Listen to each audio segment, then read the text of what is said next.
we went back and with the help of the chief auditor, went back through the president's report for the last 3 years, because everything is included in there, whether it's related directly to Dr. McPhee or his office or the benefit of. So Mrs. McPhee's expenditures would have been in there. So we went back and separated those out and came up with, over a 3-year period, most time it was about $3,500 a year. There was 1 year that it was around $6,000. So it depends on from year to year what events are happening, what is happening on campus, what's happening off campus with travel.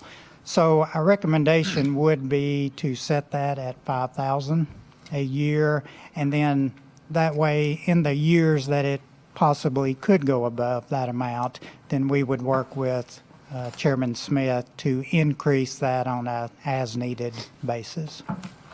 So moved. I second it.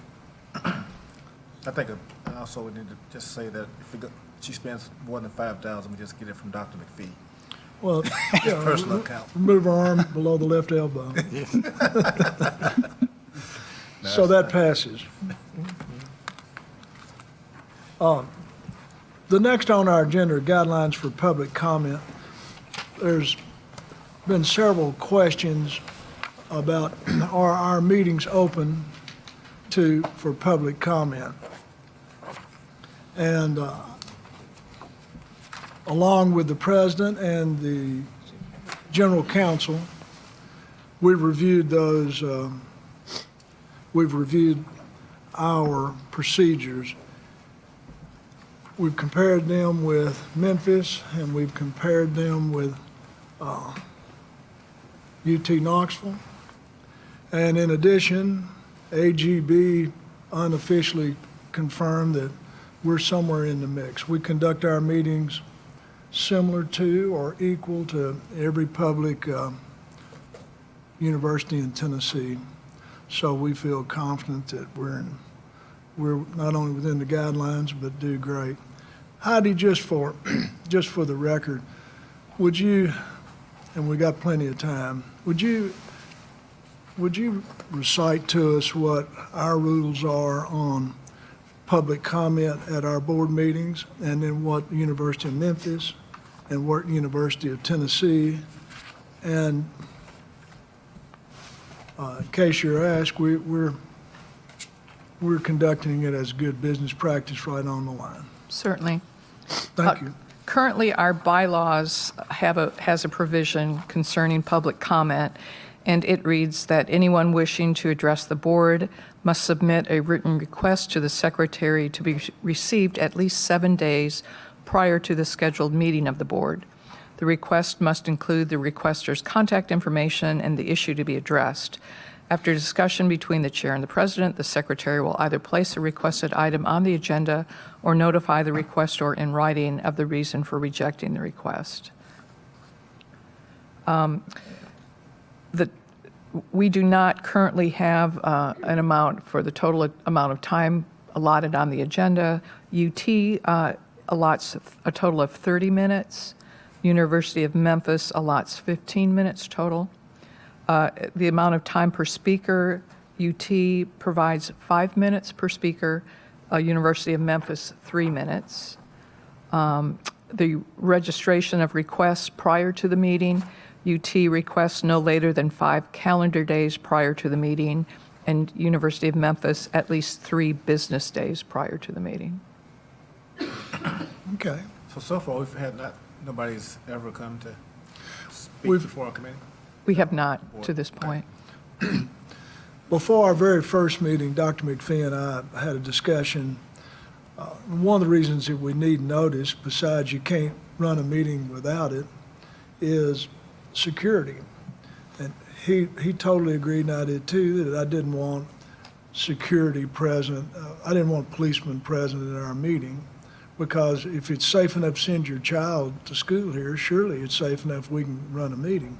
By the same token, without notice, if we were to have some radical group that under the Constitution is protected, and we'd be happy to hear from them, then today, we would be able to be prepared.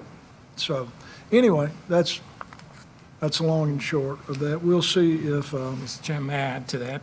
sure, And when we talked about it, we referred to the incident we had, the almost serious incident with regarding the white supremacist group about a year and a half ago.